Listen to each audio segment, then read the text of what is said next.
प्रभु तेरी वाणी जीवन की रोटी, नैनों की ज्योति अंधेरा मिटाती।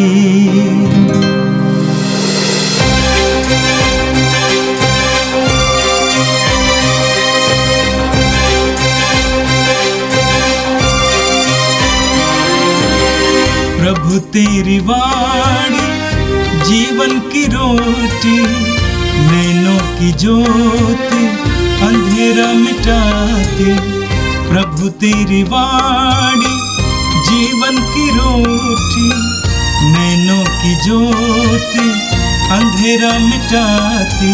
वाणी वाणी वाणी वाणी वाणी पवित्र है, शाश्वत है, जीवन का मन्ना है। 16 अक्टूबर बृहस्पतिवार। पहला पाठ रोमियो के नाम संत पौलुस का पत्र, अध्याय 3 वचन संख्या 21 से 30।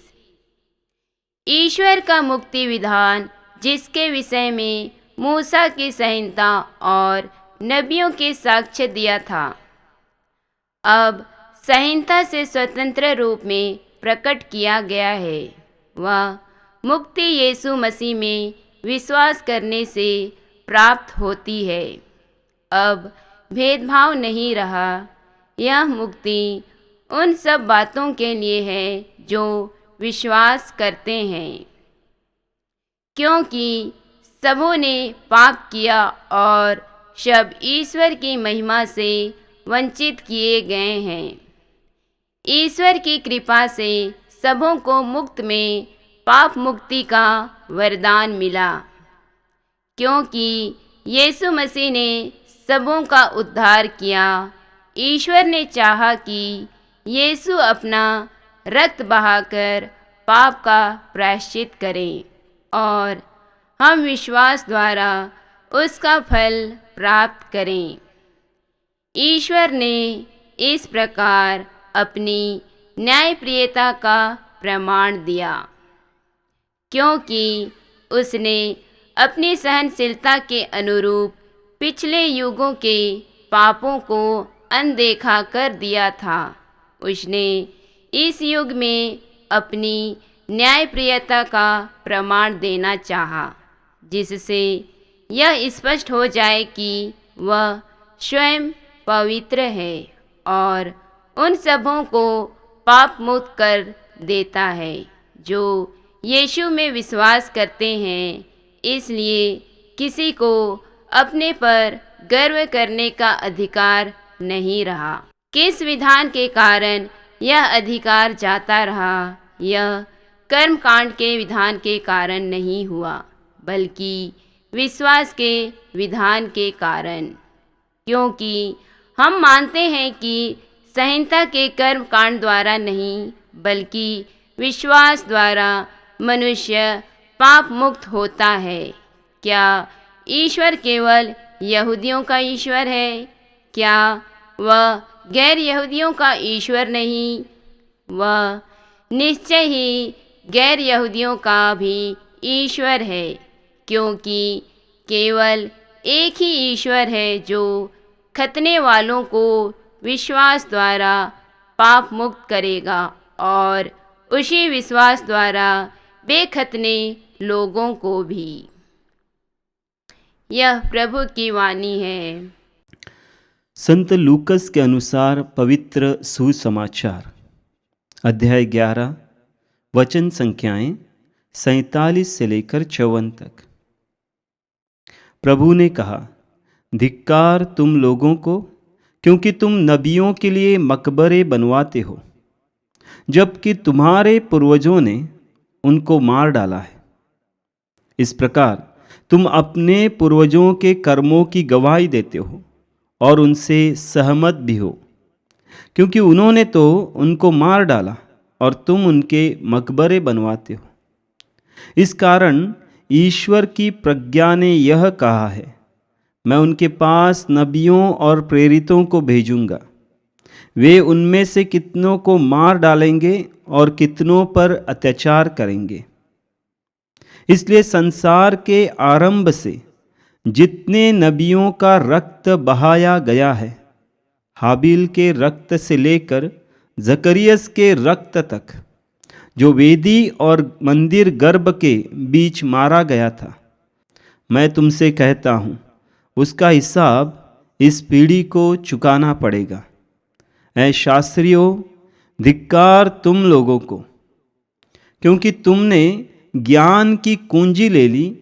तुमने स्वयं प्रवेश नहीं किया और जो प्रवेश करना चाहते थे उन्हें रोका। जब यीशु उस घर से निकले तो शास्त्री और फरीसी बुरी तरह उनके पीछे पड़ गए और बहुत सी बातों के संबंध में उनको छेड़ने लगे। वे इस ताक में थे कि यीशु के किसी न किसी कथन में दोष निकाल ले। प्रभु का सुसमाचार। हे क्रिस्त तेरी स्तुति हो। क्रिस्त में प्यारे विश्वासी भाइयों और बहनों, आज का पहला पाठ जो संत पौलुस के द्वारा रोमी कलीसिया को लिखे पत्र में से लिया गया है, अध्याय 3 वचन संख्याएं 21 से लेकर 30 तक। संत पौलुस रोमी कलीसिया को लिखते हुए शुरुआत में ही स्पष्ट करते हैं, जो मुक्ति का कार्य हमारे लिए तैयार किया गया है वो किसी नीरे मनुष्य या किसी भी व्यक्ति के द्वारा नहीं है, बल्कि यह ईश्वर का मुक्ति का कार्य है। ईश्वर का मुक्ति का कार्य मतलब सृष्टिकर्ता उस ईश्वर का कार्य है जो हर हाल में पूरा होगा। और वचन कहता है कि वो उस मुक्ति के कार्य को संहिता, मूसा की संहिता और नबियों के द्वारा हमारे सामने बार बार प्रकट किया गया है। मुक्ति का कार्य क्या है? वचन कह रहा है कि प्रभु यीशु में विश्वास मतलब मुक्ति का कार्य है। इस मुक्ति का कार्य की शुरुआत प्रभु यीशु में विश्वास से शुरू होती है। प्रभु यीशु में जैसे हम विश्वास करते हैं, मुक्ति हमारे लिए तैयार है, क्योंकि जो अनुग्रह हमें मिला है, जो मुक्ति का कार्य का अनुभव हमें मिला है, वो प्रभु यीशु के द्वारा ही मिला है और किसी के द्वारा नहीं मिला है। इसलिए संत पौलुस स्पष्ट करते हैं। अगर हम पूरा रोमियो का ग्रंथ पढ़ना शुरू करेंगे तो वहाँ पर संत पौलुस बार बार स्पष्ट करते हैं कि किसी भी कर्मकांड या हमारे किसी महान कार्य के द्वारा नहीं, बल्कि प्रभु यीशु के अनुग्रह के कारण, प्रभु यीशु की दयालुता के कारण, ईश्वर ने जो हम पर अनुग्रह दिखाया है, प्रभु यीशु में विश्वास करने का, उसके कारण हमें मुक्ति मिली है। और वचन आगे हमें कहता है कि यह मुक्ति सबों के लिए, ईसा मसीह में विश्वास करने से अगर प्राप्त होती है तो ये मुक्ति में किसी का भेदभाव नहीं है, कोई भेदभाव नहीं है। एक प्रचारक को एक प्रश्न पूछा गया कि क्या प्रभु यीशु मसीह सबों के लिए मर गए हैं? और जवाब था हाँ, सबों के लिए मर गए। आगे प्रश्न था तो क्या सबों को मुक्ति प्राप्त होगी? क्या सबों को मुक्ति प्राप्त होगी? जवाब था नहीं, क्योंकि वचन कह रहा है यह मुक्ति उन सब के लिए है जो विश्वास करते हैं। यह मुक्ति उन सब के लिए है जो विश्वास करते हैं, क्योंकि जिस प्रकार वचन हमें कहता है कि यूहन्ना का सुसमाचार अध्याय 1 वचन संख्या 12, जितनों ने उन्हें अपनाया। ध्यान से सुनने की जरूरत है कि जितनों ने उन्हें अपनाया और जो उसके नाम में विश्वास करते हैं, उन सबों को उसने ईश्वर की संतति बनने का अधिकार दिया। अर्थात ये मुक्ति सबों के लिए खुली हुई है। ये मुक्ति का द्वार प्रभु यीशु ने अपने उस लहू के द्वारा, अपना प्रायश्चित्त का बलिदान के द्वारा उस दरवाजे को खोल दिया है, इस द्वार को खोल दिया है। लेकिन उसके लिए उसे अपनाने की जरूरत है। उस मुक्ति के कार्य को जो प्रभु यीशु ने दिया है उसको अपनाने की ज़रूरत है, उसमें विश्वास के साथ आने की ज़रूरत है। क्योंकि वचन हमें आगे कह रहा है प्रभु यीशु को क्यों अपनाना है। इसका कारण हमें वचन में कह रहा है कि क्योंकि सब ने पाप किया और सब ईश्वर की महिमा से वंचित किए गए। एक बहुत गहरा ऐसा वचन है, क्योंकि सबों ने पाप किया और सब ईश्वर की महिमा से वंचित किए गए। अगर भेदभाव किसी के बारे में नहीं है, जो प्रभु यीशु में विश्वास करेगा उसे मुक्ति प्राप्त होगी। क्यों प्रभु यीशु में ही विश्वास करना है? वचन हमें कह रहा है क्योंकि सबों ने पाप किया। ऐसा एक भी व्यक्ति नहीं है जिसने पाप नहीं किया, और कोई भी व्यक्ति अपने उस पाप को अपने से मिटा नहीं सकता था, कोई नहीं। ईश्वर ने अपने अनुग्रह के कारण प्रभु यीशु को चुन लिया, उसको यह कार्य दिया, अपने इकलौते पुत्र को। अर्थात अगर हम स्पष्ट भाषा में कहे जाएंगे तो ईश्वर स्वयं हमारे लिए उस कार्य को, उस पाप को अपने ऊपर लेने के लिए तैयार हो गया। आगे वचन में हम स्पष्ट रूप से संत पौलुस हमारे सामने जिस प्रकार से कह रहे हैं हम समझ सकते उसके द्वारा। वचन यही कह रहा है कि जब सबने पाप किया और सब कोई ईश्वर की महिमा से वंचित हो गए, तो ईश्वर की कृपा से हमें उस पाप मुक्ति का मुफ्त वरदान है, ईश्वर ने हमें प्रदान किया। इसलिए ईश्वर ने किसको चुना? प्रभु यीशु को चुना। उसका वचन कह रहा है कि ईश्वर ने चाहा कि प्रभु यीशु लहू बहाकर पाप का प्रायश्चित्त करे। प्रभु यीशु अपना लहू बहाकर पाप का प्रायश्चित्त करे, और जैसे ही प्रभु यीशु ने अपना लहू बहाकर पाप का प्रायश्चित्त किया, मुक्ति का द्वार हम सबों के लिए खुल गया। मुक्ति का द्वार हम में से हर एक के लिए खुल गया, और हमारे लिए विश्वास के द्वारा उस मुक्ति के द्वार में प्रवेश करने का एक ही रास्ता है, प्रभु यीशु।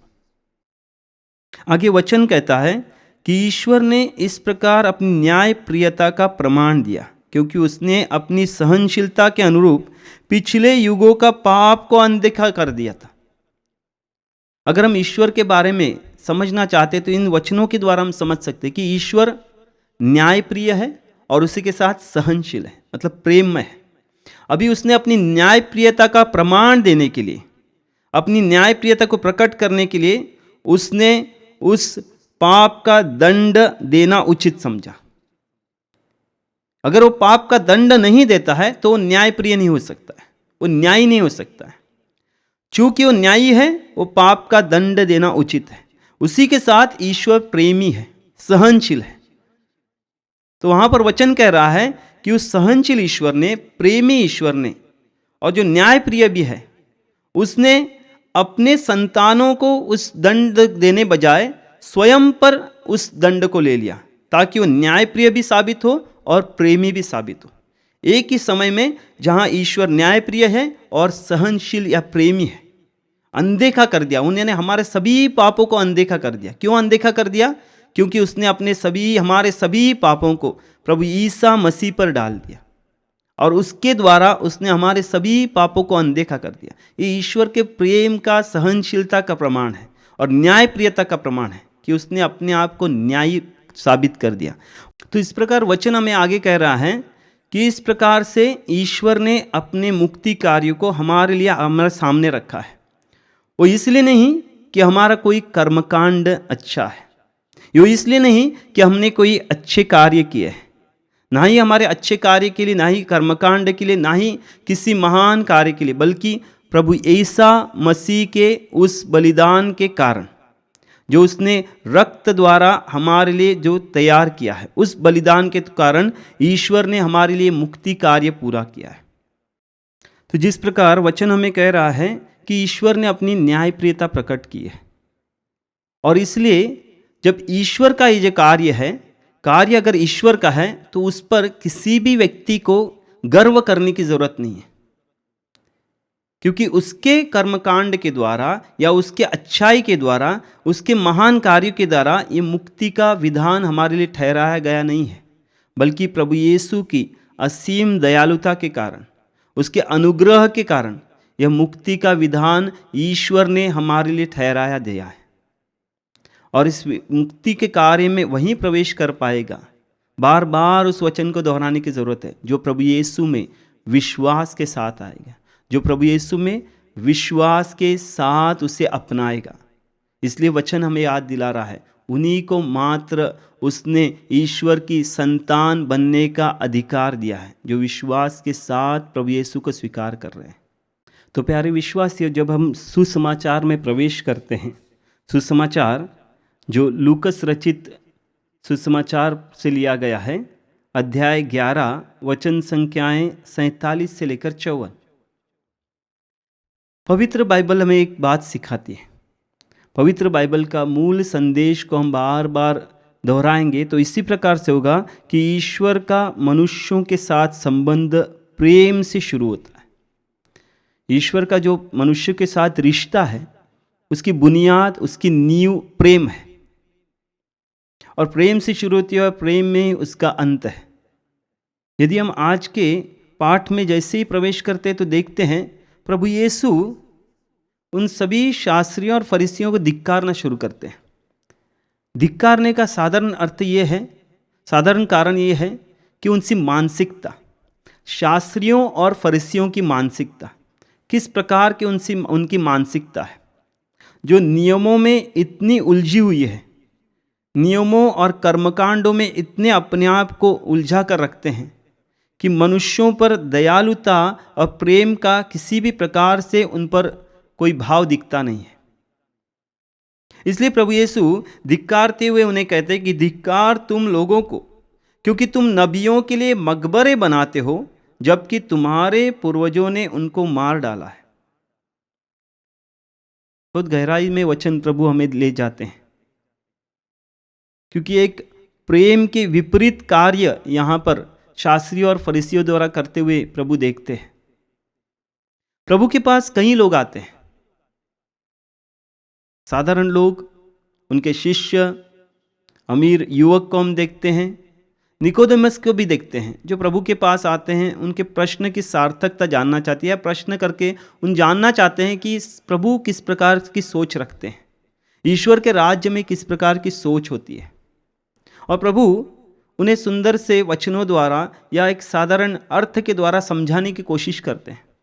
लेकिन जैसे ही शास्त्री और फरीसी जो गलत मानसिकता के चलते हुए प्रभु के पास आते हैं, जो गलत विचार के साथ प्रभु के पास आते हैं, प्रभु उन्हें धिक्कारना शुरू करते हैं। जब हम नादानी में कोई कार्य करते हैं, पाप करते हैं, गलती करते हैं, प्रभु को उस नादानी के कारण कोई परेशानी नहीं रहती है, क्योंकि प्रभु जानते हैं कि हम नादानी के कारण इस कार्य में उलझे हुए हैं। लेकिन यदि कोई व्यक्ति ज्ञान की कुंजी अपने पास रख रहा है, जिस प्रकार वचन हमें आगे कह रहा है, ज्ञान की कुंजी अपने पास रख रहा है, जो जानता है, जो समझता है क्या गलत है क्या सही है, पवित्र बाइबल क्या कहती है, पवित्र बाइबल का मूल सोच क्या है, वो जानते हुए भी गलत रास्ते पर चलते हुए लोगों को भी गलत रास्ता बताने लगता है, वहाँ पर प्रभु उस व्यक्ति को धिक्कारने लगते हैं। वहाँ पर प्रभु का धिक्कार हमें दिखाई देता है। और वचन हमें इसी प्रकार से आगे कहता है, भले ही तुम बड़े बड़ी मूर्तियाँ बनाते होंगे, संतों के मकबरे बनाते होंगे, लेकिन प्रभु इसलिए धिक्कार रहे हैं कि वो एक मूर्ति या मकबरा एक बाबेल की मीनार जैसा है, जिसमें घमंड और अभिमान मात्र है, अहंकार मात्र है, जो एक दिखावे के लिए प्रभु के सामने प्रकट होता है। हम याद करते हैं कि संत फ्रांसिस असीसी, जिसको कहा जाता है कि जिन्हें प्रभु ने कहा फ्रांसिस मेरी कलीसिया को बनाओ, चर्च को बनाओ। और फ्रांसिस को शुरुआत के समय में लगता है कि एक कलीसिया जो टूट रही, चर्च जो टूट रहा है, उसको सही ढंग से बनाना है, उसकी तैयारी करने लगता है, वो कार्य शुरू करता है। तब उसको फिर से बार बार प्रभु कह रहा है कि मेरी कलीसिया को बनाओ। फ्रांसिस बाद में समझ जाता है कि कलीसिया मतलब लोगों का समुदाय है, विश्वासियों का समुदाय। उनके विश्वास को मजबूत करो, उनके प्रभु के रास्ते पर चलने के लिए उनको मजबूत करो।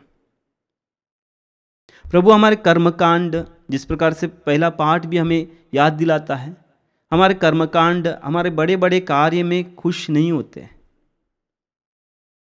जिसके द्वारा कभी कभी हम गलत रास्ते पर लोगों को ले चलते हैं। विशेषकर हम अपने लिए कह रहे हैं, जिनके पास, जिस प्रकार प्रभु कहते हैं, तुम्हारे पास धिक्कार इसलिए दे रहा हूं क्योंकि ज्ञान की कुंजी है, तुम्हें पता है सही रास्ता क्या है, तुम्हें पता है सत्य क्या है, तुमने ईश्वर को जाना है, इसके बारे में पढ़ा है, उसका ज्ञान तुम्हारे पास है, लेकिन तुम अपने स्वार्थ के लिए, अपने घमंड के लिए, अपने अहंकार के लिए लोगों को गलत रास्ता दिखाना शुरू करते हो।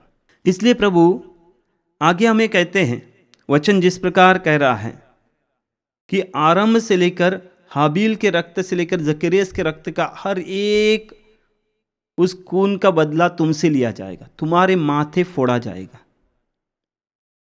क्योंकि उनके उस रक्त को, उस बलिदान के महत्व को तुमने नहीं समझा है और उसको ऐसे ही गंवाया जा रहा है।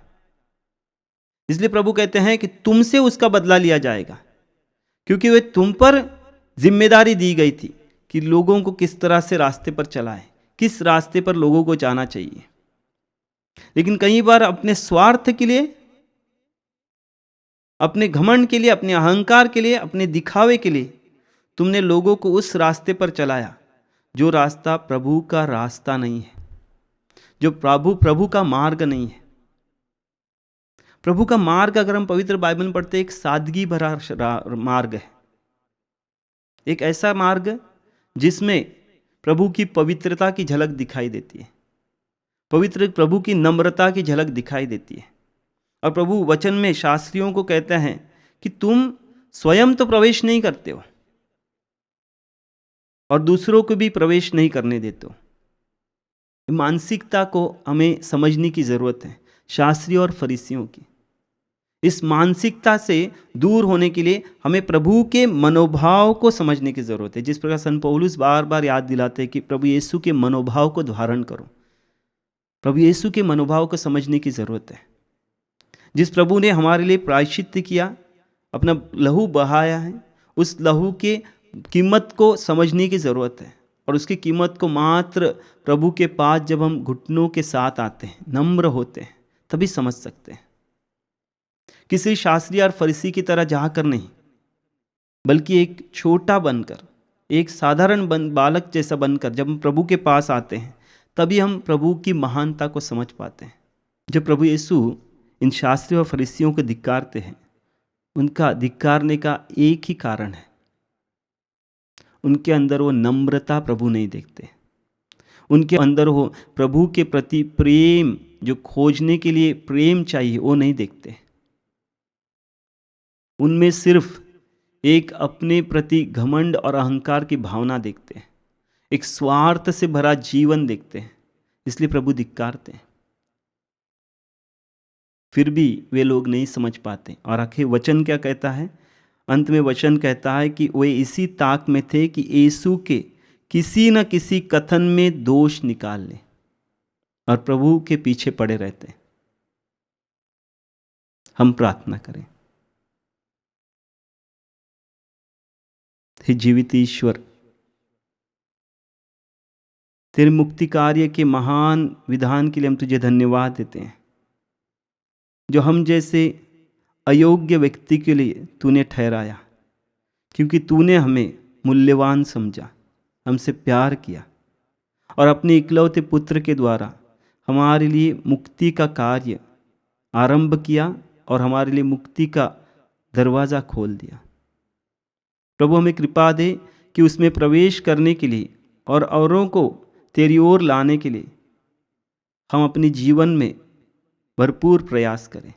ये हम प्रार्थना करते हमारे प्रभु यीशु के पवित्र और शक्तिशाली नाम में, आमीन। प्रभु तेरी वाणी जीवन की रोटी, नैनों की ज्योति अंधेरा मिटाती, वाणी वाणी